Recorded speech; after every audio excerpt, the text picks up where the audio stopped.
কেউ যদি আপনার গোপন ছবি বা ভিডিও ভাইরাল করার হুমকি দেয় বা ফেসবুকে ছড়িয়ে দিতে চায় তাহলে কি করবেন? আবার মনে করেন আপনার প্রাক্তন হাজবেন্ড বা বয়ফ্রেন্ড অন্তরঙ্গ মুহূর্ত ভিডিও করে রেখেছে, বা কেউ গোপনে আপনার ভিডিও ধারণ করে আপনাকে ব্ল্যাকমেইল করছে। আবার যদি এমন হয় কেউ এআই দিয়ে ছবি তৈরি করে তারপর আপনার নামে ফেক অ্যাকাউন্ট খুলে আপনার সম্মান নষ্ট করার চেষ্টা করে, এমন অবস্থায় ঠিক কি করতে হবে? কোনো আইনে মামলা হবে? কোথায় যাবেন?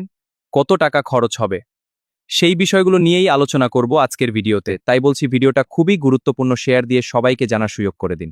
কেউ যদি আপনার গোপন ভিডিও ধারণ করে রাখে তাহলে পর্নোগ্রাফি নিয়ন্ত্রণ আইন 2012 ধারা 8-1 অনুযায়ী সর্বোচ্চ 7 বছর কারাদণ্ড প্লাস 2 লাখ টাকা জরিমানা। একই আইনে ধারা 8-2 বলেছে ভিডিও দিয়ে ব্ল্যাকমেল বা মানসিক নির্যাতন করলে সর্বোচ্চ 5 বছর কারাদণ্ড প্লাস 2 লাখ টাকা জরিমানা, এবং এই অপরাধ অজামিনযোগ্য, মানে পুলিশ সরাসরি গ্রেফতার করতে পারবে।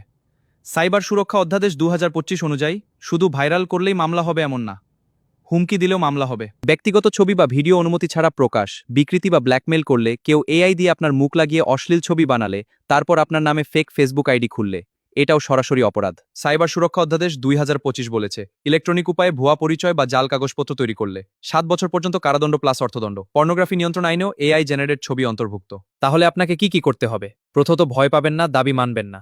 অপরাধীরা চাইবে আপনি ভয়ে চুপ থাকুন বা টাকা দিন। মনে রাখবেন, টাকা দিলে সমস্যা শেষ হয় না, বরং আরও বাড়ে। প্রমাণ সংগ্রহ করুন সাথে সাথেই। হুমকির স্ক্রিনশট নিন আইডির ইউআরএল সহ। মেসেজ ও কল রেকর্ড সংরক্ষণ করুন। ফেক আইডি বা পোস্টের লিঙ্ক সেভ করুন। কোনো ছবি বা ভিডিও ডিলিট করবেন না। তারপর দ্রুত থানায় গিয়ে বলবেন, পর্নোগ্রাফি নিয়ন্ত্রণ আইন 2012-8-2 ধারাতে মামলা করতে চাই, সাইবার সুরক্ষা অধ্যাদেশ 2025 অনুযায়ী ব্যবস্থা নিতে চাই। পুলিশ মামলা না নিলে এসপি অফিস বা সরাসরি আদালতে যাবেন। পঞ্চম ধাপে সাইবার পুলিশের সাহায্য নিন।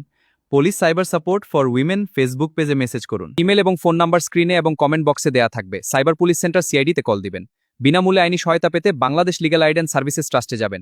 মহিলা ও শিশু বিষয়ক মন্ত্রণালয় হেল্পলাইনে কল দিবেন। মনে রাখবেন, ব্ল্যাকমেল করলে সর্বোচ্চ 5-7 বছর জেল, খারাপ ছবি প্রকাশ করলে 10 লাখ টাকা জরিমানা এবং জেল, এআই ফেক ছবি ও ফেক আইডি 7 বছর পর্যন্ত কারাদণ্ড।